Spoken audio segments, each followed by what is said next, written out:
Democrat Charles Booker announced last week that he's launching a third bid to become the first Democrat to represent Kentucky in the U.S. Senate since Wendell Ford in the 1990s. And Charles, thanks for being with us today. Absolutely. Pleasure to be here. When you hear that stat that I just mentioned, that no Democrat has represented or been elected from Kentucky to serve in the U.S. Senate since the 1990s, what does that mean to you? Well, I come from a community that is rooted in faith the size of a mustard seed. I know that it's impossible until it happens, and we're ready to make it happen. I think the moment is ripe. People understand that things have to change. We can't keep doing the same thing and expect things to be different. And that's why so much support has been pouring in early for my campaign, because of the work I've done over the years. So I know this is about the people. We have to do the work of not only calling out Trump and all the division and hate and dysfunction that's happening now, but lift up a vision for us so the government can finally work for the people. I know that your name has been floated for a couple of years about what your next steps would be in the political sphere, and a lot of discussion was centered around maybe running for Louisville mayor, but you had announced that you weren't interested in that at this time and instead the U.S. Senate. How did you decide to step away and not go further in consideration for Louisville mayor, but instead U.S. Senate? Well, first of all, running for anything just sort of blows my mind. I'm from 35th and Market here in western Louisville. I don't come from politics, and I'm humbled that anyone can see my vision and hear my voice and say, Charles, you're a leader that we need. So I'm grateful for everyone who called for me to just do my part and to run and to consider running for mayor as well as Senate. And my evaluation and my soul searching, because this has been a spiritual journey, is really how best I can show up in the moment.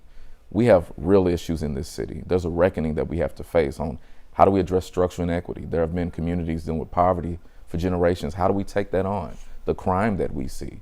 But there are deep infrastructure needs that we have to go further upstream to impact. There's system level changes that we need to see if we want to make sure Louisville is not one of the most segregated cities, dealing with crime and poverty and homelessness.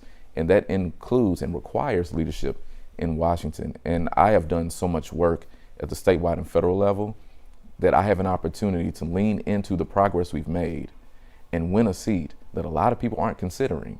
And for that, and for Louisville, it's worth it. I know when you launched your campaign and your launch announcement, you talked about economic inequality and also labor and programs meant to help low-income Kentuckians. You want to be able to change that and improve Kentucky's status. Is that one of the top priorities you're focused on, is addressing that if you got elected to U.S. Senate? Absolutely. I am not running for a title. I'm going to get a whole lot of grays. I'm a type 1 diabetic. I'm going to put myself through a lot for this race.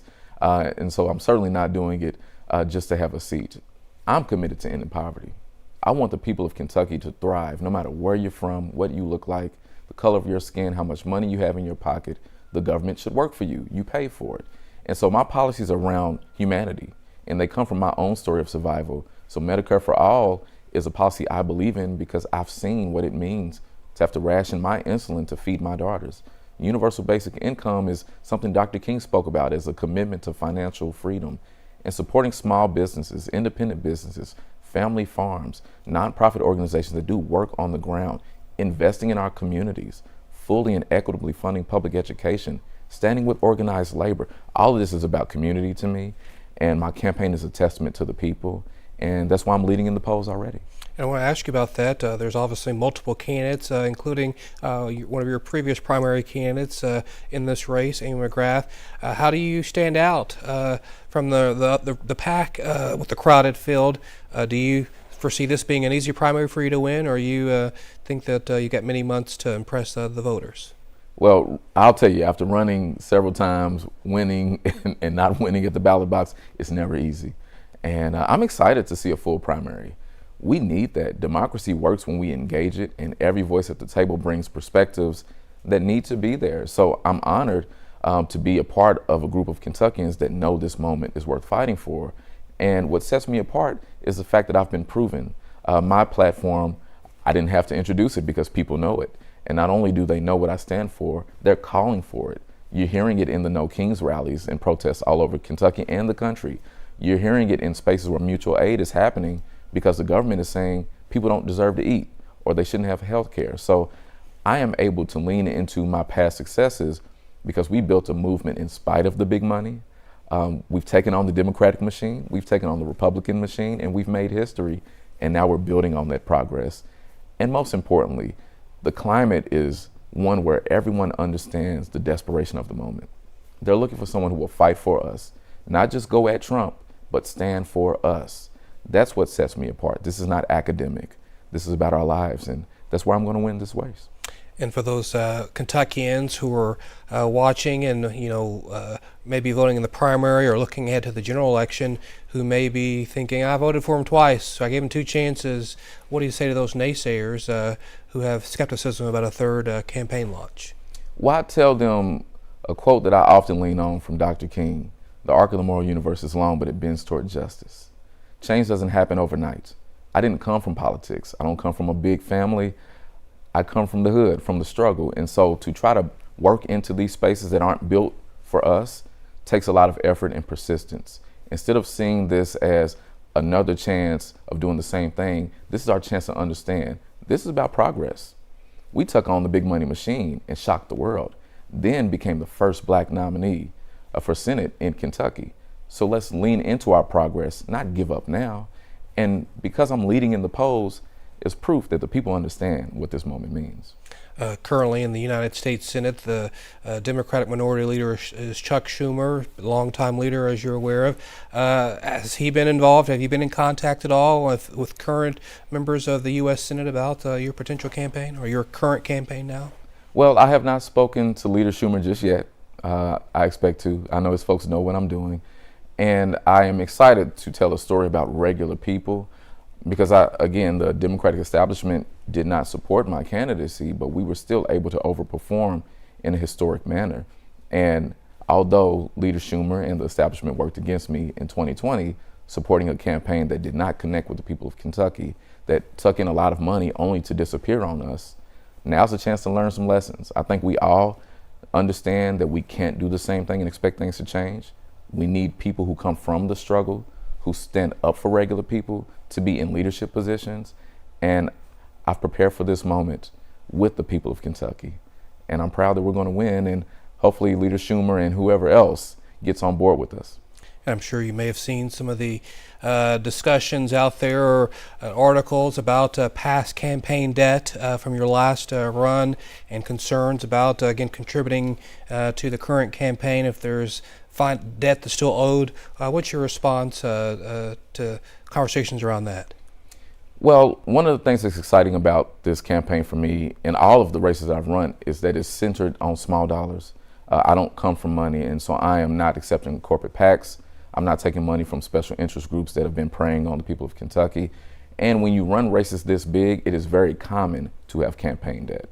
Donald Trump has campaign debt. So what I'm doing now is leading responsibly to quickly resolve that. And all the support coming in early, we're able to do that. And also say that we have to create more room for regular people who aren't wealthy to be in these spaces. And name me someone who doesn't have some debt that's trying to figure out a way to survive. So I'm a regular person through and through, and it is why I have so much support early. And obviously, as you're aware, if you say the word Democrat, there are wide ranges of styles of Democratic leadership locally, but also on the federal level. But for people that are wanting to know, is there a current lawmaker that you model your style of leadership under as a Democrat, or someone that they can compare? Is there someone that's out there that, or someone that inspires you that's currently in a political office? You know, I pull from a lot of different people, folks I agree with and folks I don't always agree with, because politics is bigger than party. And where I'm from, a lot of people feel like Democrats don't hear them. And if you go out in the state where people historically vote Republican, they feel the same way. So the heroes and the leaders that I look to are regular folks here in Kentucky that serve their neighbor when no one's looking, that show the resilience to keep coming to council meetings, keep going into the halls of Frankfurt to say that our voices matter. And there are some progressive leaders in the moment now that speak to what we've been building here. I always think about smart leaders in the Senate like Senator Elizabeth Warren, of course, Bernie Sanders, who's been with me on the trail in the past. And we're seeing regular people across the country finding their voices. One of my friends, Afton in Tennessee, and then Zoran Mondani in New York, folks that are just running based on the needs of people. and it works. Go figure. And do you think that that would translate well here in Kentucky with, I know that Zohran Mamdani or even the AOCs of New York, some people consider they the more to be socialist type of Democrats. Would you consider that, label yourself as that or not?